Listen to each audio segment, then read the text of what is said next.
মিডিয়ার সামনে এসে আল্লাহর বান্দা ডিভোর্স দিয়েছে। সে নিজে এখন পাগলের মতো হয়ে গেছে। মানুষ ফোন দিয়ে অনেক কথা বলে, আমাদেরকেও অনেক কথা বলে। আল্লাহর বান্দাকে দেখলাম রাস্তায় রাস্তায় এখন ঘুরতেছে, যে যাচ্ছে দেখতেছে হুজুর বলতেছে, হুজুর আপনি এত বড় বক্তা, বউকে তালাক দিলেন। এই তালাক তালাক শব্দ শুনে আল্লাহর বান্দা এখন কেমন জানি হয়ে গেছে। বাংলাদেশের একজন বক্তা হযরত মাওলানা আবু তাহা মোহাম্মদ আদনান, তিনি তার স্ত্রীকে ডিভোর্স দিয়েছেন। দেখছেন না, সাবিকুন নাহারকে। তিনি একজন আলেমের স্ত্রী, তিনি একজন আলেম, তার স্বামী বড় বক্তা। তিনি লাইফে এসে আবু তাহা আদনানের বিরুদ্ধে কিছু অভিযোগ তুলেছেন। আমি এ কথাটা গতকালকে কুড়িগ্রামে বলেছিলাম, আজও বলে দিয়ে যাই। স্বামী স্ত্রী ঝগড়া লাগে কি লাগে না বলেন? তার মানে চেয়ারম্যান সাহেবকে গিয়ে বিচার দেওয়া লাগবে, মিডিয়া এসে বলতে হবে স্বামী স্ত্রী দ্বন্দ্ব হয়েছে, আজ না হোক কাল অবশ্যই সমাধান হবে। স্বামী স্ত্রী ঝগড়া হয়েছে, রাতের বেলা ঘুম পারবেন, সকাল উঠা সব ঝগড়াগুলো ভুলে যেতে হবে, এর নাম সম্পর্ক। আবু তাহা আদনানের স্ত্রী তার বিরুদ্ধে ফেসবুকে এসে যা তা বলেছে। আবু তাহা আদনান এই রাগে ক্ষোভে স্ত্রীকে ডিভোর্স দিয়েছে। ডিভোর্স দেওয়ার কারণে মেয়েটা আবার বলেছে আলহামদুলিল্লাহ আমার স্বামী আমাকে ডিভোর্স দিয়েছে, আমরা ডিভোর্সের পক্ষে নই। আবু তাহা আদনান সাহেব বিয়ে করেছেন, আপনি 3টা বিয়ে করেছেন, আরো একটা করতে পারেন। এই পাওয়ার আল্লাহ তাআলা আপনাকে দিয়েছেন। রাসূলের সুন্নাহ আপনি পালন করেছেন, একাধিক স্ত্রী আপনি রাখেন, কোনো আপত্তি নাই। কিন্তু তালাক শব্দটা বড় ভারী শব্দ। আল্লাহ বলে তালাক যদি কেউ দুনিয়ার বুকে বলে, আমি আল্লাহর আরশে আজিম থরথর করে কাঁপতে থাকে। তালাক দিতে হবে এমন কোনো বিধিবিধান আমরা পাইনি। স্ত্রী ভুল করছে, সংশোধন আগে করেন, আগে তাকে 1 মাস আলাদা রাখেন, এরপরে 1 তালাক দিয়ে দেন। এরপরে যদি সে না বোঝে পারিবারিক ভাবে বসে ডিভোর্স দিয়ে দেন। মিডিয়ার সামনে এসে আল্লাহর বান্দা ডিভোর্স দিয়েছে, সে নিজে এখন পাগলের মতো হয়ে গেছে। মানুষ ফোন দিয়ে অনেক কথা বলে, আমাদেরকেও অনেক কথা বলে। আল্লাহর বান্দাকে দেখলাম রাস্তায় রাস্তায় এখন ঘুরতেছে, যে যাচ্ছে দেখতেছে হুজুর বলতেছে, হুজুর আপনি এত বড় বক্তা, বউকে তালাক দিলেন। এই তালাক তালাক শব্দ শুনে আল্লাহর বান্দা এখন কেমন জানি হয়ে গেছে। উনি মিডিয়ার সামনে এসে স্ত্রীকে তালাক দিয়েছেন। আসলে স্ত্রীকে তালাক দিতে পারেন পারিবারিক ভাবে, সামাজিক ভাবে। মিডিয়ার সামনে এসে স্ত্রীকে ডিভোর্স শব্দ তালাক শব্দ বলবেন, এটা মুসলমানের একান্ত কাম্য হতে পারে না। ঠিক না? ঠিক জোরে বলেন। আমরা আলেম, আমাদের ভুল ত্রুটি বেশি। আমরা আস্তে হাঁটলে কয় হুজুর খাইছে বেশি, জোরে হাঁটলে কয় দাওয়াত পেয়েছে, মিডিয়াম হাঁটলে কয় টেনশনে আছে। কথা বলেন না কেন? হ্যাঁ, এজন্য মাইপা কথা আমাদের বলতে হবে। আমাদের এমন কোনো ভুল করা যাবে না, সমাজের মানুষ এটা নিয়ে টানা হাসরা করবে। আলহামদুলিল্লাহ তাদের সংসারটা ভেঙে গেছে। আমরা দোয়া করি ওই মেয়েটাও যেন সুখী হয়, আবু তাহা আদনান ভাইও যেন সুখী হয়। জোরে বলে না আমিন। ওই মেয়েটার বাবা একজন বড় আলেম, তার বাবার 18টা মাদ্রাসা রয়েছে, তাও আবার ঢাকার বুকে, ঠাকুরগাঁর মতো গ্রামে না, ঢাকার বুকে বড় বড় 18টা মাদ্রাসা রয়েছে। মেয়েটা যতটুকু বুঝতাম সে ধার্মিক, আল্লাহওয়ালা। ফেসবুক লাইভে আইছে, তার শরীর চেহারা কেউ দেখতে পায়নি।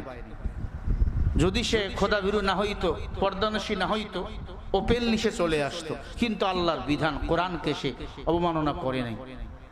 আদনান সাহেবকে বলবো যা হয়েছে এটা নিয়ে আর কোনো কথা বলার কারণ নাই। আলেম ওলামাদেরকে আমি বলবো তাদের কপালে যা ছিল তাই হয়েছে। আমরা দোয়া করব পৃথিবীর প্রত্যেকটা সংসার যেন সুখীময় হয়, শান্তিময় হয়। আসলে আপনজনকে হারাইলে, সাথীকে হারাইলে বোঝা যায় কত কষ্ট। যেই বুড়ার বুড়ি নাই এ জানে ঠান্ডার দিন কত কষ্ট।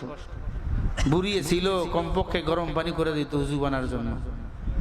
যেই বুড়ার বুড়ি নাই সে জানে কত কষ্ট। যুবক বউ আছে, বউকে কদর করতে শেখো। অনেকে তো আছে বউর সাথে খারাপ আচরণ করে না, বউকে ভালোবাসবেন, বউকে মুহাব্বত করবেন, কপালে চুমা দিবেন, ঠোঁটে চুমা দিবেন, গালে চুমা দিবেন। আল্লাহ তাআলা আপনাকে আমাকে নফল নামাজের সব আল্লাহ আমল নামায় দান করে দিবেন। স্ত্রীকে মুহাব্বত করবেন, স্ত্রীর রান্নার প্রশংসা করবেন। দেখবেন স্ত্রী 1-2টা ডিম রান্না করছে, তুমি তোমারটা খাইছো, দেখবেন তার পাতেরটা তোমার পাতে তুলে দিবে। রান্না করছেন, প্রশংসা করছেন। স্ত্রীকে ভালোবাসবেন, মারবেন না। 4 জায়গায় মারা মেয়েদের হারাম। বুকে, মুখে, পিঠে, মাথায়, এই 4 জায়গায় মেয়েদেরকে মারা হারাম।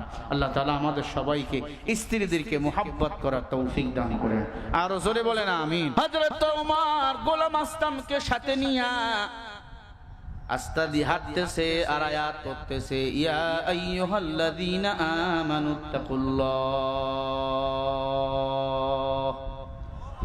এ দুনিয়ার মুমিন তোমরা আল্লাহকে ভয় করো। ইয়া আইয়ুহাল্লাযীনা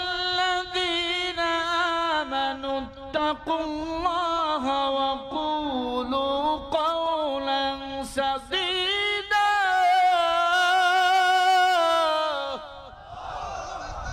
আল্লাহকে ভয় করো, জবানে সত্য বলো, মিথ্যা বলিও না। উমর তাকওয়ার আয়াতগুলো বলতেছে, ইয়া আইয়ুহাল্লাযীনা আমানুত্তাকুল্লাহা হাক্কা তুকাতিহি ওয়া লা তামুতুন্না ইল্লা ওয়া আনতুম মুসলিমুন। হযরত ওমর আয়াতগুলো পড়ে সামনে আগায়। একদিন চলে যায়, 2 দিন চলে যায়, 3 দিন চলে যায়। উমর সন্তানটাকে দাফন করার প্রস্তুতি নিয়ে নিল। হঠাৎ করে দেখে এক মহিলা ফজরের নামাজের সময় উমরের ঘরের দরজায় এসে কান্নার আওয়াজ। মারহাবা বলেন। 3 দিন পর এক মহিলা এসে কাঁদতেছেন। উমর বলে, কে তুমি রে মেয়ে? আমি ঘুমাই নাই, তাহাজ্জুদের মুসল্লায় দাঁড়াইছি, গুনগুন করে তোমার কান্নার আওয়াজ পাই।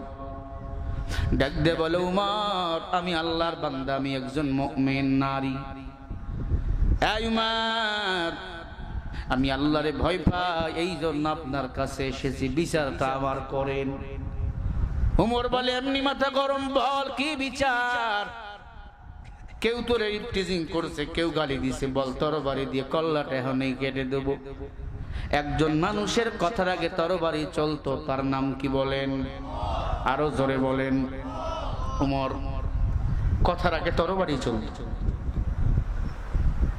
আমার বাংলাদেশে একজন উমরের মতো এখন নেতা দরকার ছিল। এত বড় বুকের পাটা ইস্কন্ডা আমার দেশের আলেমদেরকে এরা গুম করে, কথা কয় না। ডক্টর ইউনূসকে বলবো, কি আঙ্গুল তো আপনি বসে বসে। প্রশাসনকে বলবো, সেনাবাহিনীকে, পুলিশকে বলবো, এত বড় একজন বড় আলেম মাওলানা মুহিবুল্লাহ সাহেবকে টঙ্গী থেকে ইসকনের সদস্যরা অপহরণ করে পঞ্চগড়ে ফালাই দিল। দেখছেন না? পঞ্চগড়ে ফালাই দিল। আপনারা বসে বসে কে আঙ্গুল চুষলেন? কারা এই কাজ করলো? ইসকনের যত সদস্য বাংলাদেশে আছে, এদের ধরে ধরে বিচার আমরা বাংলার জমিনে, কঠিন শাস্তি আমরা এদের দাবি করতেছি। এত বড় সহজ। বাংলাদেশে তোমরা বসবাস করতেছো জামাইয়ের মতো। জামাইরে শ্বশুরে যেমন আদর করে, আমরাও এদের তেমন আদর করি, ঠিক না? তোমরা আলেমদের গায়ে হাত তুলবা, আলেমদের গুম করবা, বাংলার মুসলমানের শরীরে 1 ফোঁটা রক্ত থাকা অবস্থায় এটা মেনে নেওয়া হবে না। কারণ আগামীর দুনিয়া হলো কোরআনের দুনিয়া, আগামীর সূর্য হলো কোরআনের সূর্য। কোরআন আছে, ইসলাম থাকবে, ইসলাম আছে, মুসলমানের রাজনীতি চলবে কোরআন দিয়ে, অন্য কোনো কিছু চলতে দেওয়া হবে না। কথা বলেন ঠিক না বেটি? রাগ করতেছেন নাকি আবার?